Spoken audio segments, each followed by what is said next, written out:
गिबियावनो साफ्रोमखौबो आंनि चेनेलाव बरायग्रोनाय जाबाय। दिनै आं नोंसोरनि लागै मोननैसो गोनांथार रादाबफोर लाबोदों। नोंथांमोना मोजाङै खोनासंलांदो आरो नोंथांमोना मोजां मोनोब्ला अन्नानै लाइक खालामदो, शेयार खालामदो आरो चेनेलाव गोदान दंब्ला अन्नानै साबस्क्राइब खालामनो दाबाव। दानिया निउसखौ नायलांदो। छत्तीसगढ़आव सासे 47 बोसोर बैसोनि सुबुंखौ फासिनि साजा होनाय जाबाय मानोना बिथाङा थांनाय 2018 मायथाइयाव गावनि बिमा आरो बिफाखौनो गुलि गावनानै बुथारदोंमोन। बे दायनि थाखाय बिथांनि थाखाय राहा गैयैनि थाखाय बिथांखौ फासिनि साजा होनाय जाबाय होननानै मिन्थिनानै मोननाय जादों आरो बेबायदि केसा जोबोर खम जायो जाहाथे इयुनाव गुबुन सुबुंफोरा बेबायदि जेन खालामा बेनि थाखायनो बिथांखौ फासिनि साजा होनाय जाबाय होननानै मोनथिनाय जादों। इउक्रेननि अफिसियेल्सआ बुंदों दि इउक्रेन रायजोनि केपिटेल कियेभआव 86% स्कुलफोरावनो बम गावब्ला हाखोमाना थानो हानाय बेबायदि सुबिदा खालामनाय जाबाय होननानै मिन्थिनाय जादों। मानोना इउक्रेन आरो रासियानि दावहाया दासिमबो जोबाखै।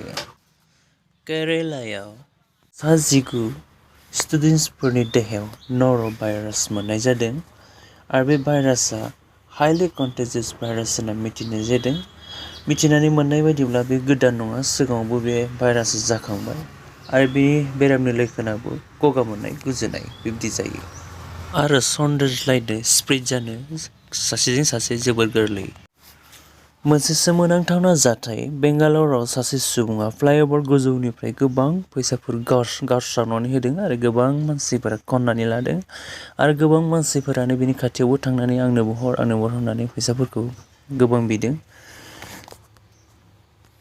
आरो बेयो मानो गारहरदों, बेयो सोर, मानि थाखाय बेखौ दासिमबो रादाब मोननाय जायाखै। थाबैनो बेनि बागै रादाबखौ मोननाय जागोन होननानै मिन्थिनाय जादों। बिथाङा फैसाखौ बोरै गारस्रावदोंमोन फ्लाइअभारनिफ्राय भिडिअ नायदो। बे सुबुङा फैसाखौ बेबायदिहै गारहरदोंमोन आरो गोबां मानसिफोरा खननानै लादों, जोबोद गारस्रावदों फैसाखौ आरो मानसिफोरा खाथियाव थांनानैबो बेगाव लानाय फैसाखौ आंनोबो हर होननानै गोबां मानसिफोरा बिदों आरो बिथाङा मानो बेबायदि खालामदों बेखौ दासिमबो मिथिनाय जायाखै आरो इन्टारनेटआव गोबां बेयो मैयानिफ्राय भाइरेल जागासिनो दङ। मुम्बाइआव मोनसे सोमोनांथाव आरो मुगैथाव जाथाय जादों। सासे 35 बोसोर बैसोनि सुबुङा सासे 18 दाननि गथ'खौनो रेप खालामदों। खोनानो मोननाय बायदिब्ला बे गथ'खौ फुन्थुनानै दोनबाय थानायावनो बिथाङा बे खामानिखौ मावदों आरो गथ' गाबबाय थानायनि जाहोनाव न'नि बिमाया डक्टरनाव ट्रिटमेन्टनि थाखाय लांनाय समाव डक्टरा बे जाथायखौ मिथिनानै मोन्दों आरो दायो बे सुबुंखौ एरेस्ट खालामनाय जाबाय। गुवाहाटीनि दिसपुराव सासे सुबुङा सासे हिनजावसा गथ'खौ किडनेप खालामनो नाजादोंमोन आरो बे नाजानाय समावनो बिनि बिफाया बेखौ हमथानानै बासायनो हायो आरो दायो बिथांखौ पुलिसा एरेस्ट खालामनाय जाबाय। बिथांनि मुङा अभिजित सिंह गुप्तामोन। उत्तर प्रदेशआव मोनसे मोजां मोनलायनायनि सोमोनांथाव जाथाय जादों। उत्तर प्रदेशनि लारपुर ओनसोलनि दारापुर गामियाव बिसोर सेंग्रा सिख्ला सानैजों जोबोद मोजां मोनलायोमोन आरो न'नि फेमिलिफोरा बिथांजों एग्रि गैयामोन आरो बिथांमोनखौ गारलायनो थिनदोंमोन। बेवहायनो बिसोर सानैबो फासि लानानै थैनाय हालोदाव मोननाय जादों होननानै रादाब मोननाय जादों आरो बिथांमोननि मुङा अंकुर आरो कान्तिमोन।